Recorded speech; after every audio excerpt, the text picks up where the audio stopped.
क्या माँ, आज नारियल वाली चटनी एकदम खराब बनाई थी आपने।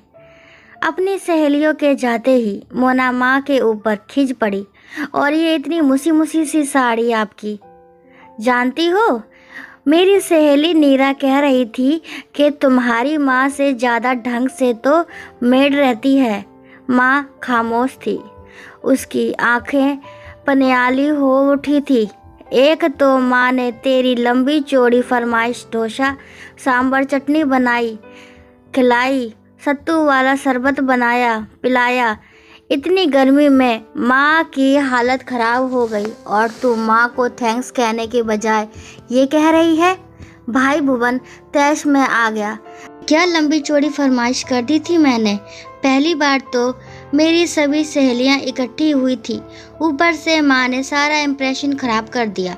अरे डोसा ही तो बनाने कहा था। मोना को भी गुस्सा आ गया।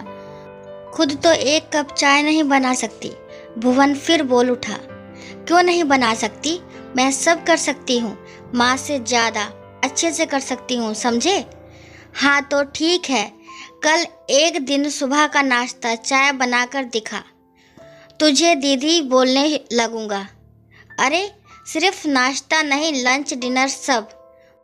ठीक है, और हाँ, कोई सहायता नहीं करेगा, तेरी माँ भी नहीं, सोच ले। भुवन ने चेतावनी सी दी।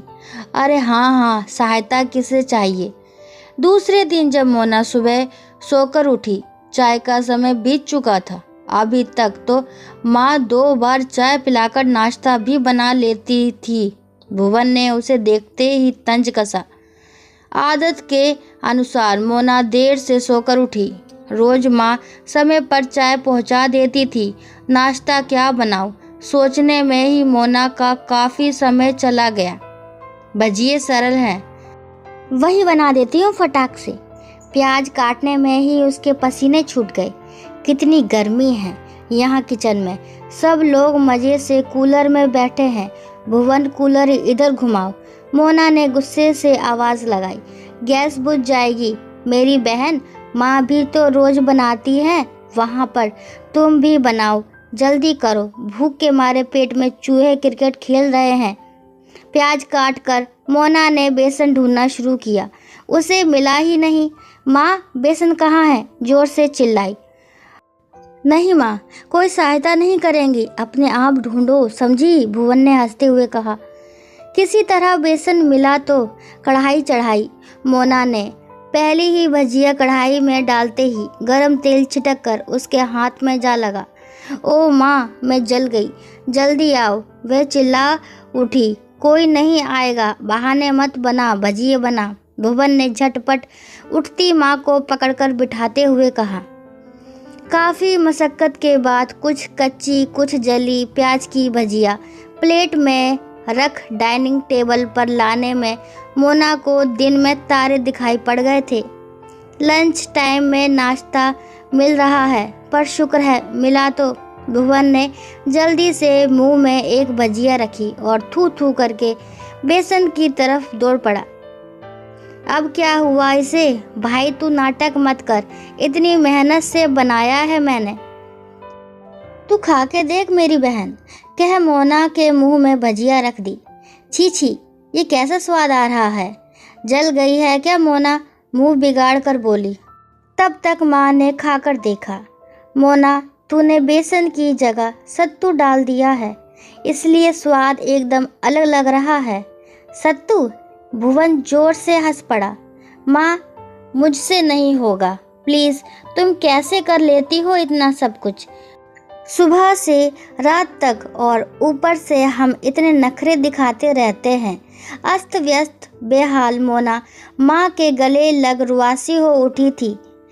अरे मेरी बहना, तूने एकदम सही कहा। इतना ही करने में तेरी हालत खराब हो गई है। दिन में तारे दिख गए। अभी तो लंच, शाम का नाश्ता और डिनर सब बचा है। ऊपर से मेरे दोस्त, इसकी सहेलियाँ, पापा के दोस्त। माँ रोज बिना नखरे दिखाई करती रहती है, कोई थैंक्स तक नहीं कहता। उफ माँ, कैसे कर लेती हो ये सब आप। सच में माँ, मुझे माफ़ कर दो, मैं बहुत ख़राब बेटी हूँ आपकी। लेकिन आप दुनिया की बेस्ट माँ हो। थैंक यू सो मच माँ। चलो ना, आप बनाओ, मुझे भी ज़ोर से भूख लगी है। अब से मैं भी तुम्हारे साथ सब काम करवाऊंगी। हाँ माँ, मैं भी। भुवन माँ के गले लग गया। हट पगले, तुम लोगों का ये प्यार ही मेरी ताकत है, मेरी खुशी है, कह दोनों बच्चों और उनके अगाध प्यार को अपने आंचल में समेटती माँ हंसती आंखों से पानी पोंछती किचन की तरफ बढ़ गई थी। दोस्तों, माँ बच्चों की कहानी अगर आपको पसंद आती है तो प्लीज़ मेरे चैनल को लाइक शेयर सब्सक्राइब करना ना भूलें। और इस कहानी के बारे में आपके क्या विचार है कमेंट बॉक्स पे ज़रूर बताएं। और कहानी को लास्ट तक सुनने के लिए थैंक यू।